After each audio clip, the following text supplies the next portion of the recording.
Good morning, everyone. Wow. Just wow. I want to sincerely thank everyone who reached out to me yesterday. What an amazing, amazing outpouring of love I received yesterday. I'm still kind of blown away from it and talking about it now. Kind of got tingles and I'm kind of going, wow, really incredible. I had people obviously commenting on yesterday's video, and I had phone calls and I had text messages and I had Facebook Messenger messages, and all of them were so supportive, so supportive. You know, reassuring me that I'm okay and offering support. Wow. Wow. So I believe I have now reached my 97% positive. I really do. I really do. Because yesterday's video and the experience that I went through in recording that and the feelings I had to address in even writing the intro to the video, it all had to happen. It all had to happen to enable me to now say what I couldn't say in that video. And that is that, and I'm not going to go into details of, each of the individual stories, because everyone's got their own story, right? This is the byline. When I was around 20 years old, I attempted suicide. I used to self-harm when I was a kid. And I guess that attempt at suicide was the pinnacle of that kind of ride. Wild ride. After that, wow, I've got to give credit where credit is due. I somehow ended up, I don't remember how, so the suicide attempt was with pills and alcohol. And I wrote a note and all. Wow, that's confronting, isn't it? I somehow ended up on my sister's doorstep, and oh man, I remember she had a waterbed at the time, and I spent the day in her bed. And what pulled me out of my flux at that time, she said to me, "You can't go. You can't go. We're going to have a baby, and you need to be here for her."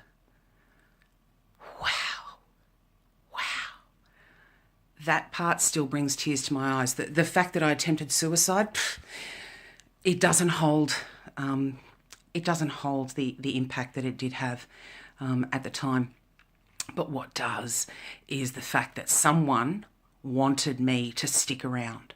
Someone at that time, when I was at one of my lowest points in my life, wanted me to be around.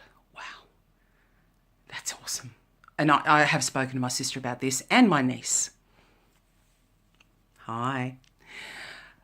The second time that I had to rebuild myself was when I was around 27 and I had what the doctors refer to as a drug-induced psychosis.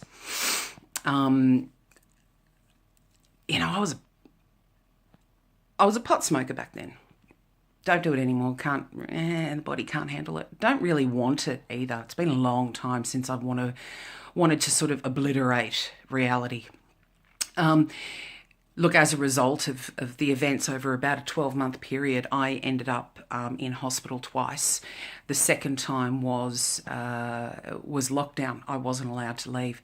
And the trip back from that, it was a trip, believe me, it was a trip. It was 3 years of medication and therapy and, ups and downs and fucking roller coaster like you would not believe, trying to fight what the doctors what the doctors were trying to do.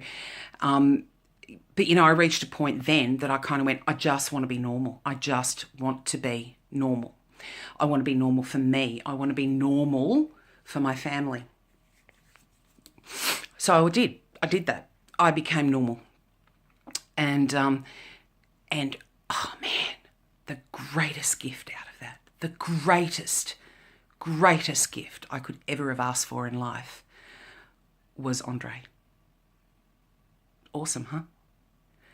The greatest gift that I could possibly have asked for in life, someone who is willing to stand by me for the rest of my life, someone who loves me for who I am, and he does, and I love him for who he is. And that was my gift. Wow.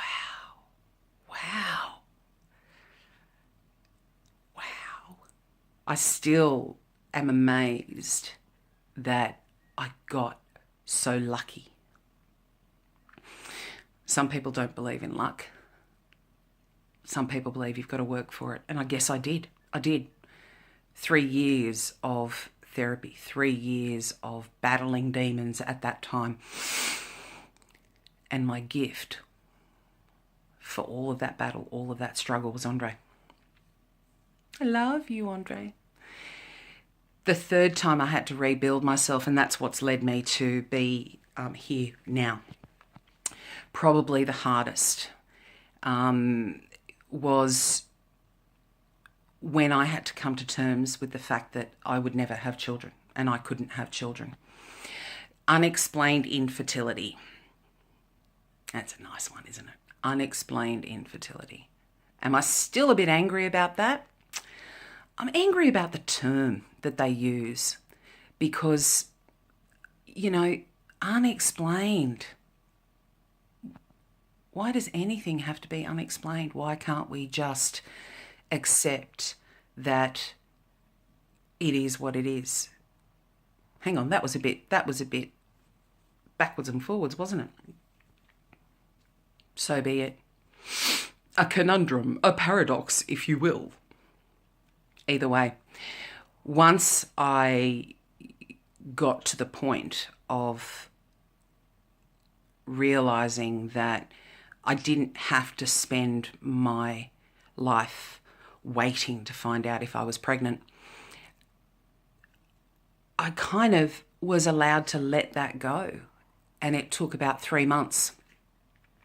3 months after the second IVF cycle for me to realize that was okay. I actually didn't want to have children by that time. It was a really trying time. 9 years of it. Like, seriously, 9 years of it. And about 3 months after I said, actually no, a bit longer, after I came to the realization that I didn't want to have children, I became awakened. My intuitive abilities made themselves known. And that, what a gift. What a gift. 3 downfalls in my life, 3 times that I've had to rebuild myself. And each time an amazing gift. The first time I got the gift of my niece, Bianca. Hi. The second time I got the gift of Andre. The third time I got the gift of my intuitive abilities. And now I have the gift of my life. I have the gift of life. I really like that. I invite you to go out and grab your gift of life. I invite you to be just that little bit vulnerable so that you can receive a showering of love like I did yesterday. So powerful. So powerful. Again, I want to thank everyone that reached out to me yesterday, and even those that couldn't or didn't feel the need to do that. I thank you for taking the time to watch that video, and if you're watching this one, I thank you for that as well. I've just gone 9.5 minutes, longest video I've done. I wasn't going to make it a long one today, but I do thank you for listening. Take your life back. It's yours. It really is. It's no one else's. Make the most of it. Have a great day, guys. Love you all this much.